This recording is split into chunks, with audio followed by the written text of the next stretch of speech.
is funny. English actress Janet Brown and Australia's Henry Zepps team up with bubbly Victoria Nichols for the play. Both have worked the cabaret circuit and understand the meaning of winning over an audience. They also have that magical ingredient for comedy, perfect timing. The cast has been together 3 weeks, but agree it seems longer than that. It's hysteria. People punch one another in the theatre with tears running down their cheeks, don't they? You punch me, I wish it's... No, I mean the audience are punching one another because they're laughing so much. We've seen it. It's wonderful. I detect a rapport working between you two. Is that something that's taken months to develop? 30 years. 30 years we've been working together. We've known each other 3 weeks. 3 weeks. But it feels like that. It's wonderful. It's wonderful. Feels like 30 years, come on. Yeah. So what's the secret? The storyline is simple. However, throughout the dialogue, Neil Simon works his technical skill to produce a comedy sprinkled with a touch of melancholy. Where it is. Sam wants to be the young guy for the rest of his life. And they're drifting apart here. And this is the serious part of the evening. It's you know, it's a good play. It's a good, strong play. It's funny. But it's a setup for what happens later, like in the second one with Victoria.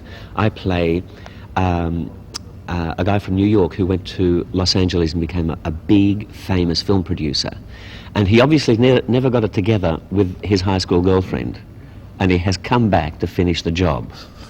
That's basically it. Plays, and that's very funny. Janet Brown is usually wowing them with her Margaret Thatcher impersonation. But it's very nice to meet you, and to meet you. What's your name? I've forgotten. I shall introduce you to the viewers. I think his name is Henry, is that right? Yes, that's right, I had Mrs. a dog Thatcher. called Henry. I did love him. I know I'm going to like you in... I'm only in fun, viewers. We have lots of laughs about it. Do you know what you reminded me of? This is terrible.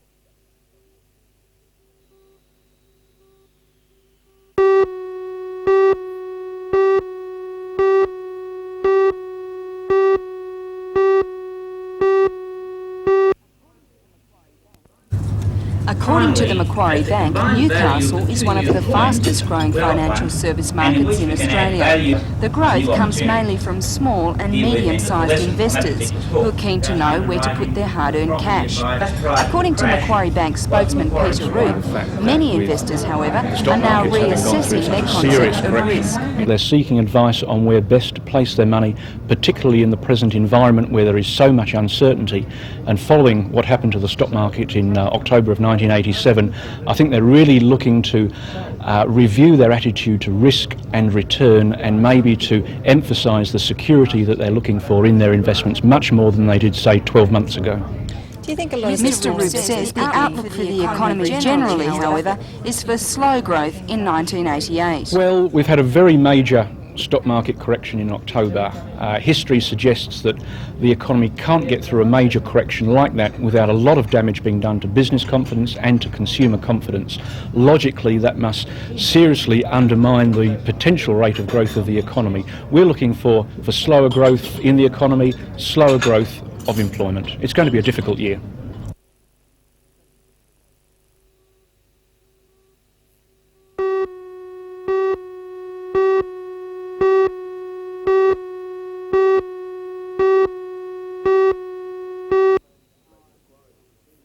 The Lake Macquarie's Clean the Lake Committee invited local government leaders and the media on a tour of the lake's foreshores today. It was a chance to show how the operation will be conducted on Sunday and point out the problems.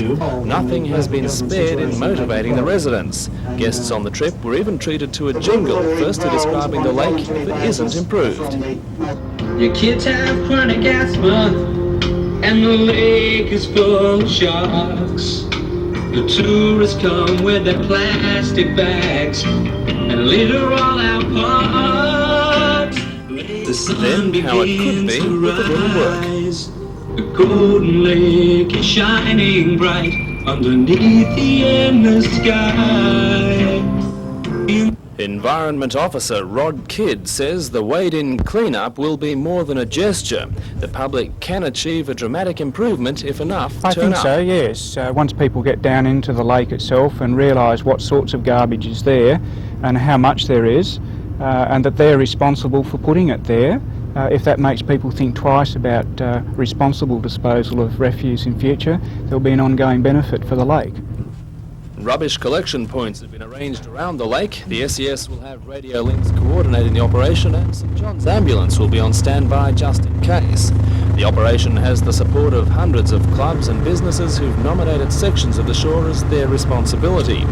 Although today's tour was strictly non-political, there was unavoidable tension, with member for Swansea Don Bowman sharing the crowded decks with arch-rival Ivan Welsh. Yesterday, the Mayor was outspoken in his criticism of a bicentennial grant announced for the Swansea Caves Beach project. Today, Mr Bowman retaliated.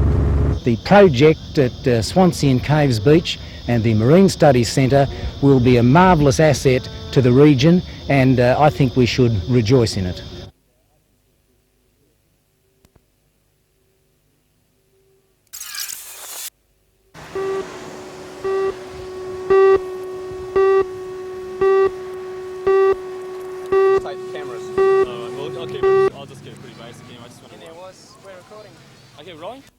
With several cars and a motorcycle, police were operating a slant radar trap on Maitland.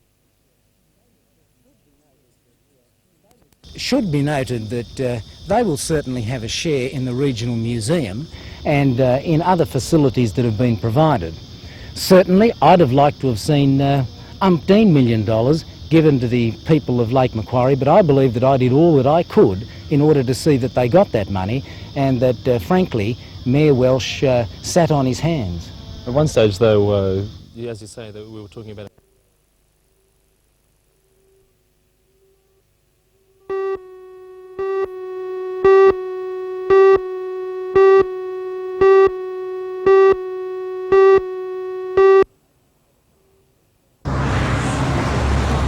With several cars and a motorcycle, police were operating a slant radar trap on Maitland Road, Mayfield West this morning.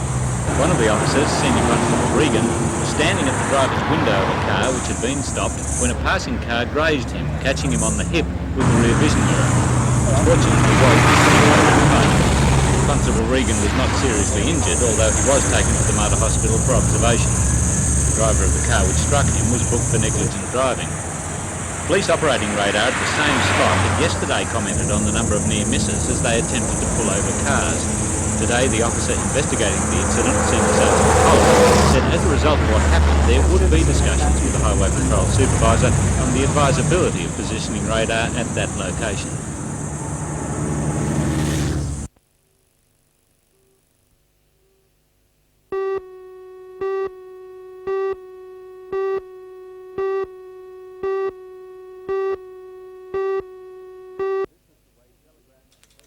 This is the way telegrams and messages were sent just 40 years ago.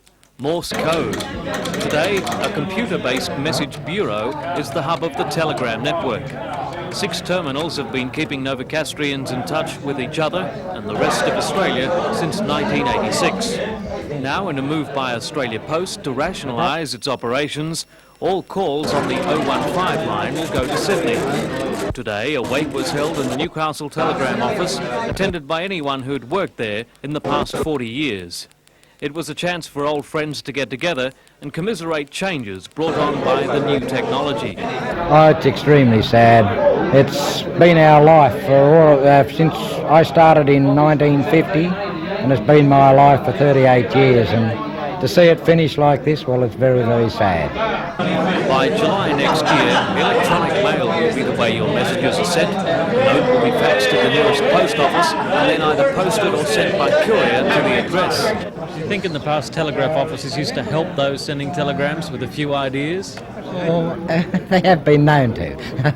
They have been known to, especially if someone comes in and didn't know what to say, especially the girls on the phono.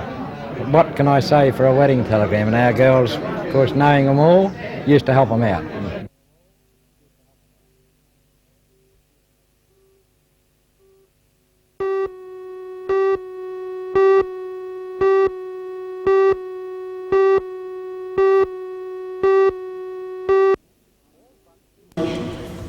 All but 200 of the 1,900 new students enrolled this year assembled at the Great Hall in the university, where they were told total enrolment this year has reached a record 6,000. One student, Chief Morgan, told them that attendance at the university university is a privilege, carrying with it a responsibility to the community which provides the learning facility. No mention was made of the controversial fees, or the looming amalgamation with the neighbouring Hunter Institute. Dean of Students, Professor Ken Dunn, even extolled the virtues of the university's small size, he said providing a great advantage for teacher-pupil cooperation.